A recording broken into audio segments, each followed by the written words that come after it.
Trump was being interviewed in the Oval Office, or he was speaking to reporters, and he was asked about Epstein, and this is like legitimately the angriest that I've seen him. Okay, maybe I should just play the clip first, and then I'll talk about it. Yeah. And then he shit himself? No. He shit himself a couple of days ago. This is different. They cleaned up the poop, and this is different, okay? On the Epstein files, you talked about Democrats who were in there. Elon Musk was also in there, and so was your Commerce Secretary Howard Lutnick, and correspondence that he had with him. Did you read those new files that were published by the Department of Justice? I didn't. I have a lot of things I'm doing, a lot of things I'm doing. I don't know. You mentioned two names. I'm sure they're fine.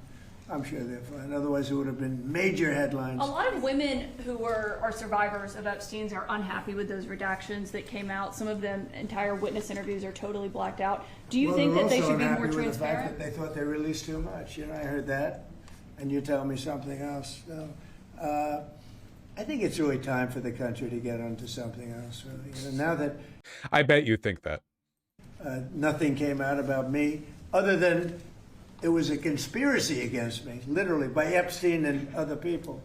But I think it's time now for the country to maybe get onto something else. But what would you say to people who feel like they haven't gotten justice, Mr. President? Something that people care about. Yeah, what did you say? Go ahead. What would you say to the survivors who feel like they haven't gotten justice? You are the worst reporter. No wonder CNN has no ratings because of people like you. She's a young woman. I don't think I've ever seen you smile.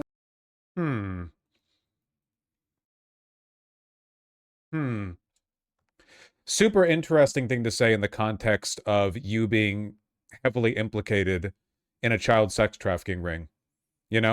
Like in particular, like he attended parties where the girls had to smile or they would be like shot and buried. I've known you for 10 years. I don't think I've ever seen a smile on your face. I'm asking you about... It's funny because Caitlin Collins actually like smiles all the time. It's just funny he would pick her for this because Caitlin Collins actually does have a really cheery, like natural, like resting face or whatever compared to a lot of other people in the profession. You know why? You know why you're not smiling? Because you're not telling the truth, and you're a very dishonest organization, and they should be ashamed of you. These are survivors of a sexual abuser. This has gotten so Trump loves to respond. Trump loves to respond to pressing questions from journalists like this, where he'll basically say, like, I hate your network, fuck you. Your ratings are bad, whatever. The whole you never smile thing is just so insane to me here. A lot of people are picking up on this. It's like the quiet piggy thing. So as we all know, Trump despises women, right? We know that for a fact. There are millions and like literally the very first big Trump as president controversy was him saying he sexually assaults women in the locker rooms or whatever, the grab him by the pussy thing. It's like fucking day one with this, It's the whole goddamn thing, with we know he hates women. There's lots of stuff that he says when he's like insulting reporters that I think is funny, even if it's really bad for democracy. The constant "this is why you have no ratings" thing is iconic. It's camp. I would love to do that if I was in like a powerful person, like somebody asks me even a slightly annoying question. I'm like, this is why nobody likes you. It's not good, right? That the president does that. I just think it's funny. But the whole quiet piggy thing, I think a lot of people on that one, I mean, that is funny, but for entirely different reasons. This as well, you're never smiling, which he would never ever say this to a guy. Obviously, he would never ever say this to a guy.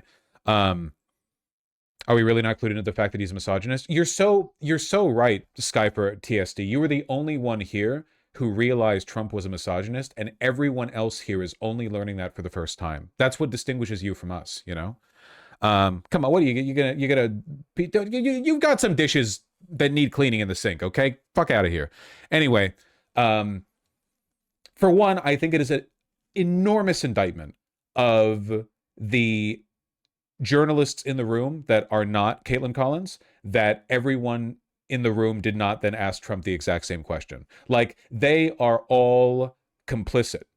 I actually like Caitlin Collins a lot, by the way. I despise journalists by and large, like the American Journal Corpo class. I hate these people. I like Caitlin Collins. I think she does, for the most part, pretty good work. But the fact that they didn't just repeat the question, like, so the president can just ignore, like, can you imagine if Watergate happened and one journalist asked Nixon about it, and then, like, once he shot down that one journalist by, like, I don't know, throwing up on them or whatever, every other journalist in the room just ignored it and then went on with their other questions? They're like, oh, well, I guess that's his answer, rather than keeping the pressure up. Absolutely insane. I think I mean, obviously they're all complicit, like to a large extent, but the fact that not even the people from like NBC or other correspondents who aren't like partisan right wing did the same, it's sickening to me. You know, largely it's sickening to me that they don't like get along on this. But also, man, I have never seen Trump. This shit makes Trump angrier than like anything else. Trump can laugh off basically any criticism. Anytime you tell him, hey, the economy's rough, you haven't, ended the Ukraine war, whatever, he'll just like bat it off. He doesn't care. And I think the reason for the most part is because every time he shrugs off a journalist, he thinks he's telling the truth, right? He is like Trump is too authentic of a person to lie consciously. So he genuinely believes the economy is great, there's no inflation, the average cost of gas is like $1.50 or whatever. He can't lie because lying means creating two worlds in your head, and he can't do that. He's too far gone. This is the one thing where he has to lie on. And I think that really pisses him off. I think that for the most part, Trump is fueled by righteous indignation. Like, he genuinely thinks he's saving the country, and everyone else in the liberal media is just delusional, and they won't listen, and they're just out to get him because they're out to get him. They're all playing their own game or whatever.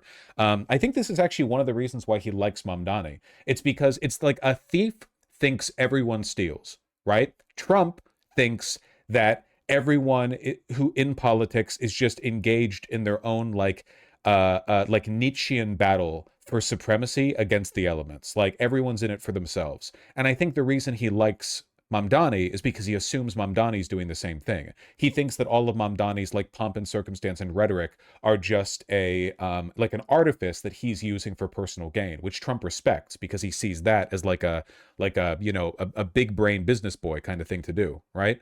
I think that all this circles around, there's a kind of authenticity that Trump really like gels with, and it's the reason why he does pretty well when talking to people who disagree with him. It's the reason why he's always been pretty durable and resilient when being interviewed, but it's gotta erode at him, man. The Epstein files are the one thing where he can't tell the truth, or at least where he can't tell what he thinks the truth is, because he knows that he was raping children nonstop over there. That for years and years and years, he was close confidant with the person who hooked him up with a large number of trafficked girls and women, and he knows he can't talk about it. He had like there have been times, by the way, where he's like really given the game away. I think, man, I wish I had this clip on hand. If somebody could find that, I would really, really appreciate this.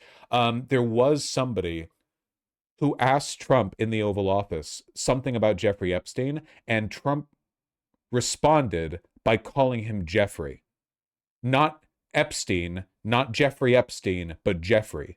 Nobody calls Epstein by his first name alone. Nobody does. Nobody. Not in media, not interpersonally, not online, not politicians, not lawmakers. Nobody calls him Jeffrey.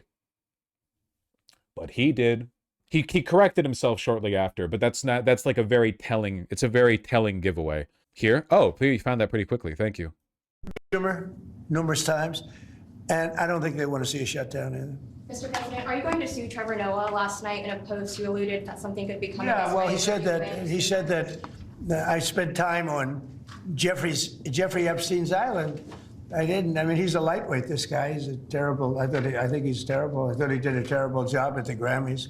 I thought the whole Grammys was terrible. I watched part of it. It's not watchable. Yeah, no. Everyone says Epstein's Island. Everyone. No one. Again, I mean, you don't need to rely on like stuff like this to know that Trump was an affiliate of Epstein's. We know that for a fact. There's no ambiguity there.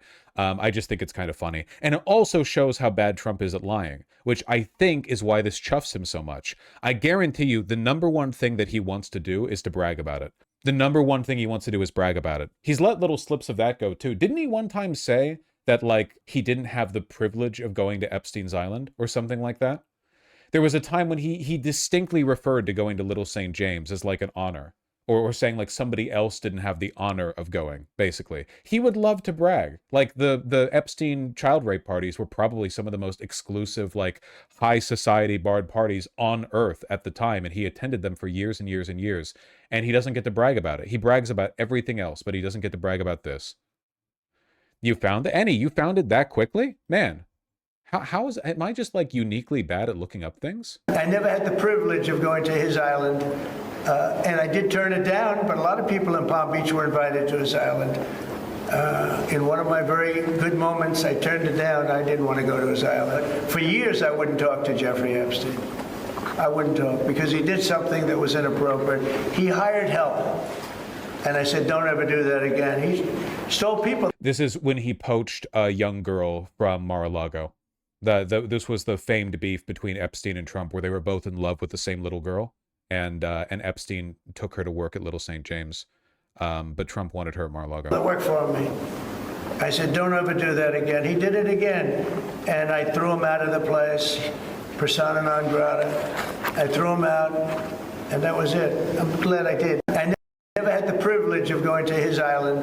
Anyway, sorry, the point I'm getting at here is that, like, for one, journalists need to press him on the Epstein files more because it is the only thing he's psychologically vulnerable on, because it's the only thing where he doesn't get to brag about the thing that he wants to brag about. The number one thing he likes to do is brag. This is the one thing he doesn't get to brag about. It really, really, really irritates him, and he slips up constantly. And also, like, let's be real here, okay? This is the only thing that's worked or done anything when it comes to, like, journalistic coverage of the president and his associations. Like, a million stories about bribery and graft and fraud and corruption come out every day, and none of it moves the needle even slightly because it's what we expect from Trump. This is the only thing that actually rattles him. You have to rattle him. And I just want him to be, like, really mad. Don't you want to see him lose his fucking mind? Don't you want to see him lose his composure completely? He does, like, pretty easily. It's not like he's super well composed when pressed. I mean, for the most part, like, he only really survives these interactions because everyone else is a massive fucking coward. Credit to Caitlin Collins for pressing with like 3 consecutive levels to this question. You know what I mean?